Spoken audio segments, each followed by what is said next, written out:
नमस्कार। करको कहर कठोर सरकार यो विशेष प्रस्तुतिमा स्वागत छ। म विष्णु बसौला। देश लकडाउनको अवस्थामा रहँदा देशको सबै क्षेत्र प्रभावित भएको छ। उत्पादन र आपूर्तिको श्रृङ्खला टुटेको छ। सरकारले लकडाउनको अवधि 8औं पटक बढाएर यही महिनाको अन्तिमसम्मका लागि भनेको छ र उद्योगी व्यवसायीले यही महिनाको अन्तिम समयको लकडाउनलाई अन्तिम बनाउनका लागि सरकारको ध्यानाकर्षण गराइरहेका छन् र उनीहरूले लकडाउनको अवज्ञा गर्ने बताइरहेका छन् र विभिन्न ठाउँमा लकडाउनको अवज्ञा पनि भइरहेको छ र नागरिकहरू सडकमा उत्रिएका छन्।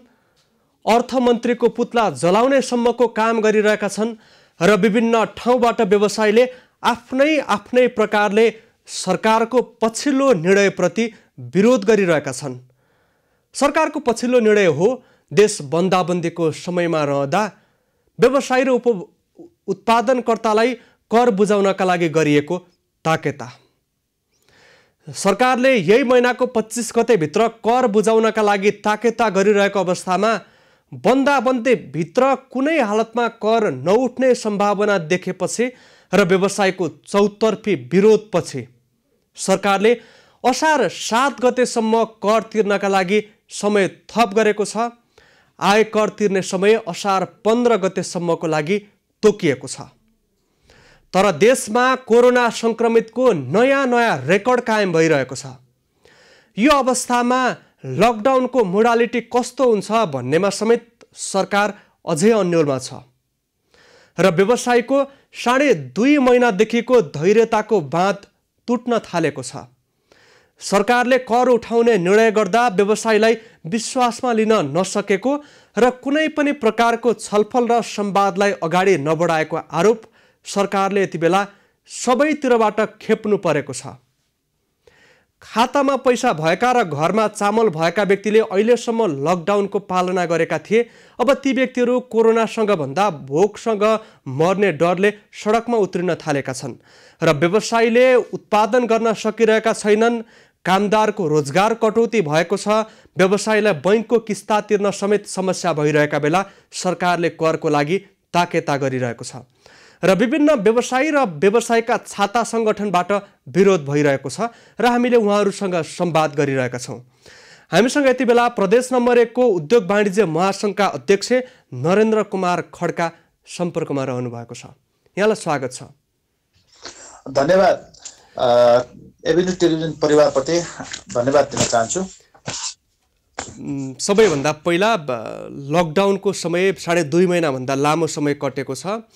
हाम्रो पनि धारणा होइन कि कर तिरेरै सरकार चलिरहेको छ, देश चलिरहेको छ र कर तिर्नु व्यवसायको उद्योगीको कर्तव्य, जिम्मेवारी, दायित्व सबै हो। कर लिनु राज्यको अधिकार हो। तर यो समय व्यवहारिक भएन भन्ने सबैतर्फबाट एउटा भनाइ आइरहेको छ, अभिव्यक्ति सार्वजनिक भइरहेको छ। यहाँले चाहिँ यो विषयलाई कसरी लिनुभएको छ? यो नेपाल सरकारको यो अन्तर्राष्ट्रिय विभागले जुन यो मङ्गलबार यो कर तिर्ने जुन निर्देशन जारी गर्यो, यो वास्तवमा एउटा हामी सबै नेपालीले या सबै हामी मानवीय ढङ्गले यदि हेर्ने हो भने अत्यन्तै कस्तो भने लज्जास्पद ढङ्गको एउटा व्यवहार देखियो। यो हामी व्यवसायी त यसबाट आत्तिनुपर्ने अवस्था, अलिकति हुनुपर्ने अवस्था त रह्यो। सर्वसाधारण जो नागरिकले पनि यसलाई चाहिँ वास्तवमा स्वीकार गरेको देखिँदैन। यो अत्यन्तै वास्तवमा बडो सङ्कीर्ण ढङ्गबाट आएको देखिन्छ र मलाई लाग्छ यसले सरकारको यो अहिलेको कोरोनामा करिब 72-73 दिन हामी यो लकडाउनमा बसिरहेको अवस्थामा यस्तो निर्णय गर्नु यो सान्दर्भिक थिएन। सरकारले के गर्नुपर्थ्यो? यहाँहरूको चाहना चाहिँ के छ? अब हामी निजी क्षेत्रको या सबै खालका व्यवसायीहरू, सबै खालका उद्यमीहरूको चाहना त अब के हो भने सरकारले बजेटले पनि हामी सबैलाई हाम्रो मर्म र भावना छुने खालको बजेटमा पनि त्यस्ता कुराहरू देखिएन र यो कर कस्तो भने यो लकडाउन खुलेको खुलेको करिब करिब 3 महिना पछि कर तिर्ने व्यवस्था मिलाएको भए अझ राम्रो हुने थियो। किनभने लकडाउन खुल्ने बित्तिकै सबै व्यवसायसँग व्यवसायको अवस्था राम्रो हुन्छ भन्ने अवस्था छैन। किनभने उद्यमी व्यवसायले आफ्नो उत्पादन बजारमा पुग्नु पर्यो, पुगेर पैसा आउनु पर्यो। र अर्को कुरा के भने पुगेका वस्तुहरूको पैसा पनि आउने अवस्था छैन। त्यस अर्थमा मलाई लाग्छ त्यसले गर्दाखेरि यो करिब करिब लकडाउन खुलेको 3 महिनाभित्र यो कर चाहिँ चुक्ता गर्ने परिपाटीको व्यवस्था सरकारले मिलाउनुपर्छ। र अहिले गरेको निर्णय पनि वास्तवमा त्यति सान्दर्भिक, त्यति भनौँ न सहज अवस्था चाहिँ देखिँदैन। अब सरकारले 42 प्रकारका उद्योग खोल्नका लागि केही समय अगाडि यहाँलाई सहजीकरण गर्नका लागि भनिरहेको अवस्था थियो। प्रदेश नम्बर 1 मा यसको अवस्था कस्तो छ, कसरी सञ्चालन भइरहेको छ, त्यहाँबाट कति प्रतिशत उत्पादन भएको छ र सरकारले तोकेको 7 गते भित्र प्रदेश नम्बर 1 बाट सरकारको खातामा करै जम्मा नहुने अवस्था हो कि सीमित व्यवसायले रकम जम्मा गर्न सक्ने, सरकारलाई कर तिर्न सक्ने अवस्था छ? यो सरकारले गरेको अहिलेको निर्णय जे छ यो आयकरको अनुमानित विवरण र कर चाहिँ 15 गतेसम्म तिर्नुपर्ने भनेर भनेको छ र मूल्य वृद्धि करको र अन्तशुल्क र बाँकी आयकरहरू चाहिँ 7 गतेसम्म भनेको छ। यो दुईटै विषयवस्तु चाहिँ कस्तो छ भने मलाई लाग्छ के थोरै मात्रामा थोरै उद्योगी या थोरै जो खाद्यान्न जो चाहिँ अहिलेको लकडाउनमा पनि केही उद्योगहरू सामान्य रूपमा चलिरहेका उद्योगहरू छन्, त्यस्ता अवस्थाका उद्योगहरू व्यापारहरूले केही सामान्यमा तिर्न सक्ने अवस्था होला। तर सबैलाई एउटै बास्केटमा हालेर यो कर तिर्नुपर्छ भन्ने अवस्था चाहिँ यो न्यायोचित छैन र यो सम्भव पनि छैन। र अहिले प्रदेश नम्बर 1 को अवस्था भन्नुहुन्छ भने प्रदेश नम्बर 1 को अवस्था र अन्य 7वटै थोरै प्रदेश भनौँ अन्य 7वटै प्रदेशको अवस्था उस्तै हो। र प्रदेश नम्बर 1 मा पनि जुन सरकारले गरेको उद्योग खोल्ने निर्णय गरे तापनि पूर्ण रूपमा कुनै उद्योगहरू सञ्चालनमा आएनन्, त्यो अवस्था पनि रहेन। विभिन्न प्राविधिक कठिनाइहरू त देखियो, किनभने उद्योग खोल्ने भनेर सरकारले एकातिर निर्णय गर्यो, अर्कोतिर के भने आवाज जावत गर्न सक्ने अवस्था रहेन, मजदुरहरू ल्याएर उद्योग सञ्चालन गर्ने अवस्था रहेन र विभिन्न कठिनाइहरूको बावजुद पनि उद्योगहरू चाहिँ पूर्ण रूपमा खोल्न सकेन। के आंशिक रूपमा के उद्योगहरू खुलेका छन् र त्यसले खुले तापनि त्यसले आफ्नो पूर्ण रूपमा उद्योग व्यवसाय चलाउन नपाएको र उत्पादन गरेका वस्तुहरू बजारमा पुर्याउन सकेको अवस्थाले त्यो अवस्था चाहिँ यो कर तिर्ने अवस्था चाहिँ मलाई लाग्छ अहिले सम्भव छैन। यसलाई केही समय सरकारले सार्नै पर्छ भन्ने हाम्रो भनाइ हो। अहिलेसम्म अप्ठ्यारो मात्रै पनि परेको होइन, करै तिर्न नसक्ने अवस्था हो सरकारले ताकेता गरेको समयमा? होइन, सर्वसाधारणले पनि के बुझिरहेको छ भने सरकारले गरेको निर्णय यो वास्तवमा सरकार कतै कतै अलमलेको हो कि सरकारले एउटा विवेक गुमाएको हो कि भन्ने आशंका त सर्वसाधारण गरिएको अवस्था छ। सँगसँगै हामीलाई अब भर्खर एउटा सर्वोच्च अदालतले पनि यो असारभित्र कर तिर्नुपर्ने विषयलाई चाहिँ सरकारसँग एउटा यो धारण गरिएको अवस्था छ। यसले गर्दा पनि के देखिन्छ भने यो वास्तवमा अत्यन्तै परिस्थितिलाई आकलन गर्न नसकेको सरकारले भन्ने देखिन्छ। सरकारको निर्णय व्यवसायको लागि निकै निर्मम देखियो। हामीले भन्नुपर्दाखेरि सरकारले निजी क्षेत्रलाई मैत्री ढङ्गबाट अगाडि लाने भन्दा पनि कसरी हुन्छ सरकारले निजी क्षेत्रलाई घाँटी चेपेर आफ्नो सरकारले आफ्नो मात्रै स्वार्थ हेरेको स्थिति देखिन्छ। र सरकारले अहिलेको अवस्थामा करिब 70 दिन भनौँ न व्यवसाय उद्योगहरू नचलेको अवस्था, घरबाट तिर्न नसक्ने अवस्था व्यवसायको त्यो अवस्था छ, ब्याजको अवस्था त्यही स्थितिमा छ, ब्याज अब तिर्न सक्ने अवस्था छैन, धेरैले त व्यवसायले आत्महत्या गर्ने स्थितिसम्म पुगेको अवस्था छ। यस्तो माहौलमा, यस्तो परिवेशमा आज व्यापारीलाई उद्योगपतिहरूलाई थुनेर चाहिँ करले भन्नु भनेको त योभन्दा ठुलो लज्जास्पद, योभन्दा सरकारको यो संकीर्ण व्यवहार त के हुन सक्छ र भन्ने हामी अचम्मित भएका छौँ। नरेनजी, यहाँहरूको छाता सङ्गठनको र यहाँहरूका उद्योगी व्यवसायको भनाइ पनि फरक आएको छ। उद्योग वाणिज्य महासङ्घले 1 महिनाभित्र सबै कर तिर्न सकिन्छ भनेर बताइरहेको छ, यहाँहरू 3 महिना मागिरहनु भएको छ। किन बेमेल छ यहाँहरू बिचमा? यो बेमेल भन्दा पनि हाम्रो नेपाल उद्योग वाणिज्य महासङ्घले एउटा पठाएको पत्रमा केही प्राविधिक त्रुटि भएको महसुस हामीले गर्यौँ र यसमा के भनिएको रहेछ भने असार अन्तिमसम्म तिर्ने कुरा उठाएको छ। त्यो हामीले अलिकति सचिवालयले अलिकति भनौँ न सचिवालयको केही त्रुटि भएको कारणबाट त्यो चिठी लेखियो, परिपत्र प्राप्त पठायो। तर सबै 7वटै प्रदेशका भनौँ न संस्था जिल्ला नगर उद्योग वाणिज्य सङ्घले देशव्यापी उद्योग वाणिज्य सङ्घले चाहिँ यसलाई चाहिँ स्वीकारेको छैन। यो कस्तो भने अब यहाँलाई मैले यहीँ रोकेर अझ स्पष्ट हुन चाहे नरेनजी। जस्तो मैले यही कार्यक्रममा हिजो बिहान उद्योग वाणिज्य महासङ्घका वरिष्ठ उपाध्यक्ष शेखर गोल्छासँग संवाद गर्दा उहाँले असारको मसान्तसम्म कर तिर्न सकिन्छ, व्यवसायी सबै सकारात्मक हुनुहुन्छ भनेर बताउनु भएको थियो। सरकारले निजी क्षेत्रसँग सल्लाह नगरी ताकेता गर्यो भन्ने सबैजनाको एकमत छ। तर के यहाँहरू र उद्योग वाणिज्य महासङ्घको बिचमा पनि संवाद नभई निर्णय भएको पछिल्लो निर्णय? होइन, शेखर गोल्छाजी अहिलेको वरिष्ठ उपाध्यक्ष हुनुहुन्छ र उहाँले यदि त्यो राख्नुभएको भने उहाँको व्यक्तिगत निजी धारणा हुनसक्छ र संस्थागत छलफलबाट त्यो धारणा आएको भन्ने कुरा हामीले बुझेका छैनौँ। र उहाँले यदि व्यक्तिगत नितान्त आफ्नो धारणा राख्नुभएको भने उहाँलाई त्यो छुट छ। यदि संस्थागत र नीतिगत ढङ्गबाट त्यो धारणा आएको भन्ने कुरा हामीले बुझेका छैनौँ। त्यस कारणले सबै देशव्यापी भएका सङ्घ संस्थाहरू, उद्योग वाणिज्य निजी क्षेत्रसँग आबद्ध भएका सङ्घ संस्थाहरू र महासङ्घका रहेका कार्यसमिति सदस्यहरू र पदाधिकारी सबैहरूको धारणा त्यस्तो देखेको छैन। त्यस कारणले शेखरजीले उठाएको विषयवस्तु उहाँको व्यक्तिगत निजी धारणा हुन सक्छ। असार अन्तिमसम्म कर तिर्न सक्ने उद्योग वाणिज्य महासङ्घको धारणा हो भने यहाँहरूको त्यसप्रति तीव्र असन्तुष्टि छ हो? यसमा तीव्र असन्तुष्टि पनि छ र यो वास्तवमा यो अहिलेको परिस्थितिमा यो सम्भव पनि छैन र यसलाई सम्भव जो उद्योग र व्यवसाय जसको सम्भव छ उहाँलाई तिर्नलाई सरकारले रोक्दा पनि रोक्दैन, उहाँलाई त्यो अवस्थामा सरकारले बन्देज पनि गर्दैन। तर सबैलाई एउटै डालोमा हालेर र निर्णय गर्ने कुरा चाहिँ सरकारको त्यो अनभिज्ञता हो भन्ने कुरा लाग्छ। अब कर तिर्ने वातावरण निर्माण हुनको लागि के हुन पर्यो त त्यसो भए? होइन, सरकार अहिलेको कर तिर्नको लागि वातावरण बन्नको निम्ति पहिलो कुरो त के भने देशव्यापी रूपमा आफ्ना व्यवसाय उद्योगहरू सुचारू गर्नुपर्ने अवस्था बन्नु पर्यो। लकडाउनलाई खुकुलो बनाउनु पर्ने अवस्था छ। लकडाउनका केही बाट बाँच्नको निम्ति केही मापदण्डहरू अपनाएर आफ्ना उद्योग व्यवसाय कल कारखाना सञ्चालन गर्दै जानुपर्छ। त्यो यदि त्यो अवस्थामा पुग्यो भने मात्रै बिस्तारै व्यापार उद्योगहरू चल्न थाल्छन्, त्यसपछि सहज हुने अवस्था बन्न सक्छ। प्रदेश नम्बर 1 मा पनि संक्रमितको संख्या देखिँदै गएको छ, देशैभरि संक्रमितको संख्या बढ्दै गएको छ। अहिलेको अवस्थामा लकडाउन कसरी खोल्ने, व्यवसाय सञ्चालन गर्ने वातावरण कसरी बन्न सक्छ त त्यसो भए? यसको बारेमा परामर्श हामीले प्रदेश सरकारसँग, स्थानीय सरकारसँग परामर्श गरिरहेका छौँ होइन। यसलाई अब एउटै नीति निर्माण गरेर जान सक्ने अवस्था छैन। अब भनौँ न रेड जोन, ग्रिन जोन भनौँ यसरी एउटा सङ्क्रमित एरियालाई कसरी लिएर जाने, अलिक त्यो नभएका अवस्थालाई कसरी लाने र हरेक व्यवसायलाई एउटै उसमा गरेर भन्दा पनि त्यसलाई पाटपाटमा खोलेर जाने भन्ने हिसाबको छलफल चलिरहेको छ र केन्द्रीय सरकारले भनौँ न पनि यसको बारेमा छलफल चलाइरहेको छ। यसले मतलब सबभन्दा सहज हुने ढङ्गबाट आउनुपर्छ भन्ने लाग्छ मलाई।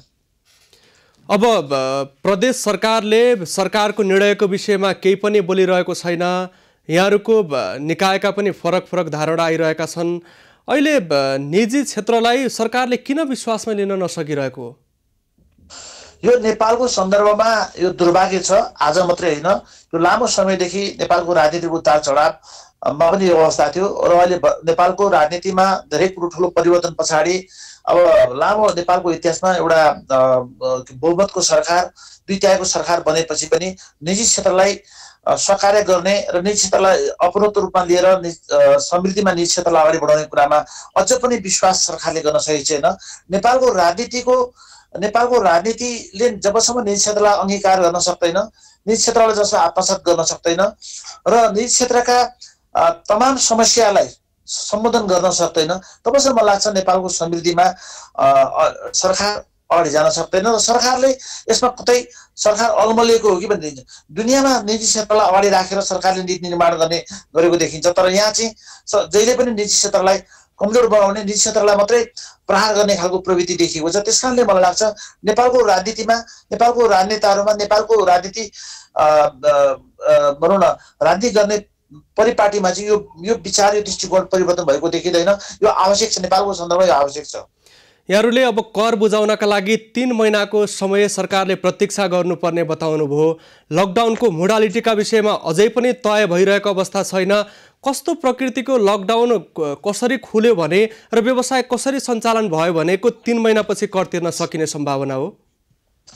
होइन, यसमा अब खाद्यान्न टाइपका जो दैनिकी आवश्यकता वस्तुहरूलाई चाहिँ करिब सरकारले भनौँ न एउटा बिहान 10-11 बजीसम्म 12 बजीसम्म खुल्ने अवस्था, त्यसपछि पाटपाट गरेर खोल्ने अवस्था, जहाँ चाहिँ अत्यन्तै संक्रमणले भएका अवस्थाहरू छ त्यहाँ चाहिँ अलिकति फरक ढङ्गबाट एउटा यो गरेर जानुपर्ने अवस्था छ। यो के भने हाम्रो भौगोलिक अवस्था, हाम्रा व्यवसाय र उद्योगको अवस्थाहरू र हाम्रा वस्तुस्थिति फरक भएको कारणले हरेक ठाउँको हरेक अवस्थालाई चाहिँ आत्मा गरेर जानुपर्ने हुन्छ। र अब यसलाई चाहिँ मलाई लाग्छ यो विषयलाई चाहिँ स्थानीय सरकारलाई, प्रदेश सरकारलाई नै यो अधिकार दिएर त्यहाँको वस्तुस्थितिलाई त्यहीँबाट छलफल गरेर त्यहाँको अवस्थालाई गरेर जानुपर्छ। केन्द्रले निर्णय गर्दाखेरि मलाई लाग्छ अब जुम्लामा एउटा अवस्था होला, झापामा अर्को अवस्था होला, धनगढीमा अर्को अवस्था होला, होइन, अब वीरगञ्जमा अर्को अवस्था होला। त्यसकारणले परिस्थिति र परिवेश फरक फरक भएको कारणले एउटै नीति बनाएर जानु पनि अलिकति गाह्रो होला। त्यसकारणले मलाई लाग्छ यो लकडाउन खोल्न निम्ति प्रदेश सरकारलाई अधिकार दिएर प्रदेश सरकारले स्थानीय सरकारहरूसँग समन्वय गरेर त्यहाँको निजी क्षेत्रहरूसँग समन्वय गरेर जानुपर्छ भन्ने लाग्छ मलाई। सरकारले आगामी आर्थिक वर्षबाट लागू हुने गरी केही छुटका प्याकेज त ल्याएको छ, तर यहाँहरू 2.5 महिनादेखि बन्दाबन्दीको समयमा रहनु भएको छ। यो समयमा अघिल्लो अहिले चालु आर्थिक वर्षको कर चाहिँ सबै तिर्न सकिन्छ भन्नेहरूको धारणा हो कि यसमा पनि केही छुटको अपेक्षा हो? अहिले करमा अब सरकारले अहिले ल्याएको विषयलाई पनि भनौँ न, यसमा छुटका कुराहरू के आएका छैनन्, देखिएको छैन, होइन। र अब यो करमा पनि केही छुटहरूको अवस्थाहरू, यसमा केही सहुलियतका विषयहरू सरकारले उठाएको भए अझ राम्रो हुने थियो। र खालि कर तिर्नुपर्छ भन्ने मात्रै एउटा सरकारले निर्देशन जारी गरेको अवस्थामा अझ व्यवसायहरू अलिकति यो त्रासको अवस्थामा रहेको देखिन्छ। र सरकारले यसलाई अझै छलफल गरेर यो हाम्रो यो वर्ष छ, यो वर्षलाई सरकारले निजी क्षेत्रलाई के अरे कसरी सर्भाइभ गर्न सकिन्छ, कसरी सर्भाइभ गर्न सकिन्छ, निजी क्षेत्र कसरी अहिलेको अवस्थामा यो आफ्नो उद्योग व्यवसायहरूलाई सक्षम गर्न सकिन्छ भन्ने कुरामा सरकारले सोचिदिनुपर्छ भन्ने लाग्छ मलाई। प्रदेश नम्बर 1 मा 1, 2, 3 यो गर्नुपर्छ, यो भयो भने निजी क्षेत्र र सरकारको बिचमा समझदारी बन्न सक्छ र विश्वासको वातावरण बन्न सक्छ भन्ने यहाँहरूको केही माग छन्? हजुर, अब प्रदेश नम्बर 1 को अवस्थामा विशेष गरेर के भने प्रदेश नम्बर 1 मा कृषि क्षेत्रमा ठुलो सम्भावना भएको क्षेत्र हो। पर्यटन क्षेत्र पनि ठुलो सम्भावना भएको। अब कृषि पर्यटनका सवालमा चाहिँ अब सरकारले अलिकति प्राथमिकताका आधारमा केही सुविधाहरू, कर राजस्वका कुराहरूमा केही सुविधाहरू र आउने उद्योग र कल कारखाना बनाउन उद्योगहरू, अब मोरङको क्षेत्रमा ठुलो कोरिडोर भएको उद्योगको क्षेत्रमा त्यहाँ भएका उद्योगहरूलाई केही सुविधाहरू, जस्तै हामीले अब उठाएका छौँ अब के अरे ऊर्जामा केही कुराहरू छुट पाएको थियौँ। अहिले ऊर्जाको अवस्था झन् उल्टो जस्तो हामी देखिरहेको छौँ। ऊर्जामा अझ चाहिँ राजस्व बढाउने खालको छलफल भनौँ न आयोगले यो सिफारिस गरेको देखिन्छ भने हामीले राहत भन्दा पनि अहिलेको आर्थिक प्याकेजमा सारा उद्योगहरू व्यवसायहरूलाई चाहिँ कसरी सम्झाउन सक्छ भन्ने कुरा चाहिँ मूल कुरा हो। यो पर्सनल एउटा उद्योग एउटा व्यवसाय भन्दा पनि अब ब्याङ्कको ब्याजको सवालमा भनौँ न, अब 75-76 यो दिनको अवस्थामा यो ब्याज तिर्ने कुरा पनि कठिन कुरा छ। यो ब्याजलाई पनि कम्तीमा पनि यो ब्याजलाई पनि कम्तीमा पनि 1 वर्षसम्म त्यो ब्याजलाई ऋणमा पुनः परिमार्जन गरेर त्यसलाई यो गर्नु पर्यो।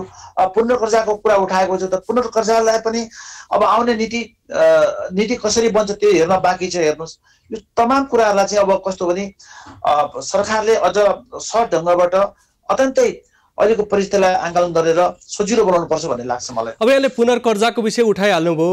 सरकारले पुनर्कर्जा, प्रति व्यक्ति पुनर्कर्जाको सीमा 50 करोडबाट 20 करोडमा झार्नका लागि मस्यौदा संशोधन गर्ने तयारी भएको र 20% भन्दा बढी नाफा कमाउनेले मात्रै सहुलियत ऋण पाउने गरी व्यवस्था गर्न लागि विषयहरू मस्यौदा संशोधन गर्न लागि विषय सार्वजनिक भएको छ। यसमा यहाँको धारणा के छ?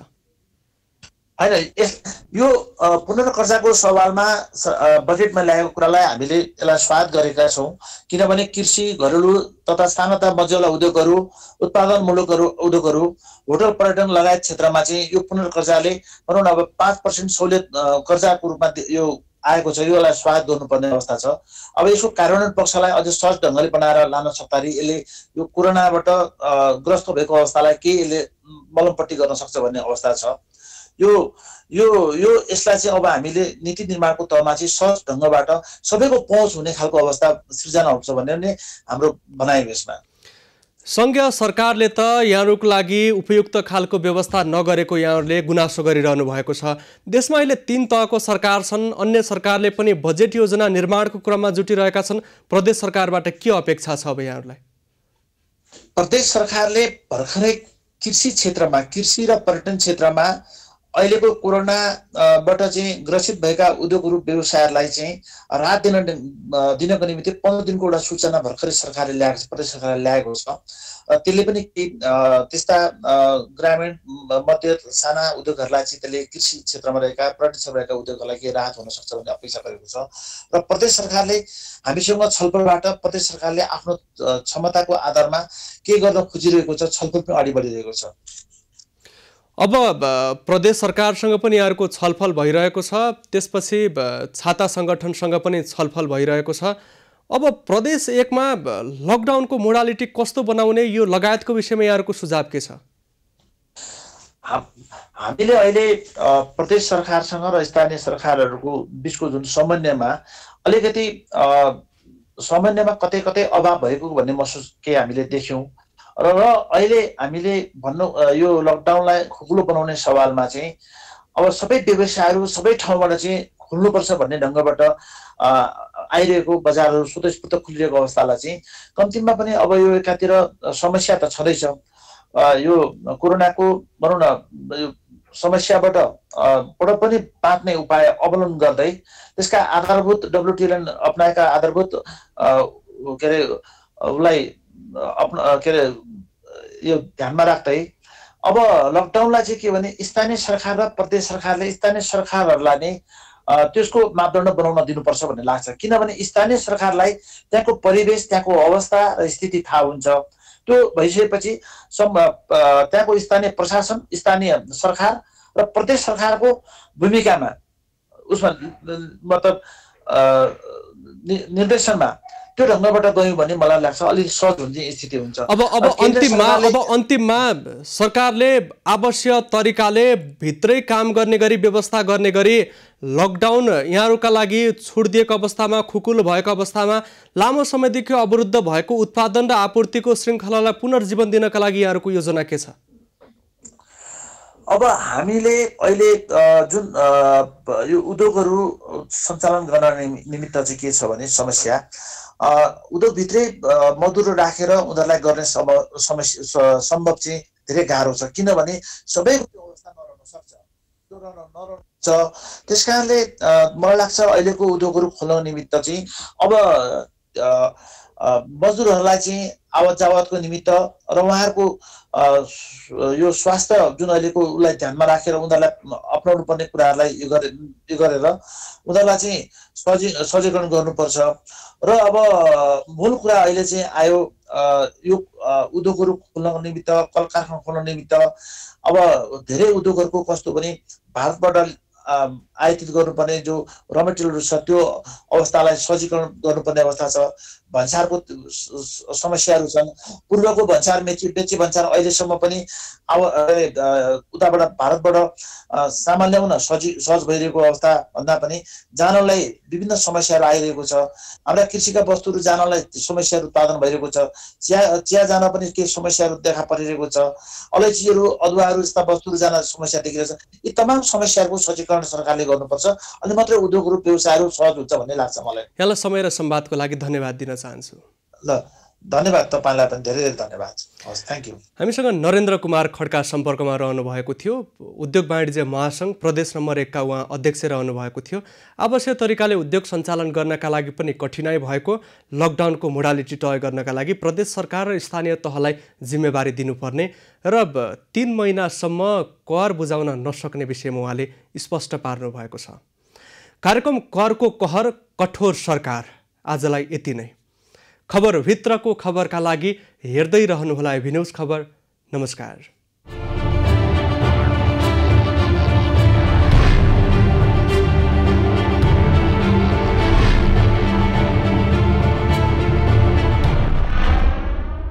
अबको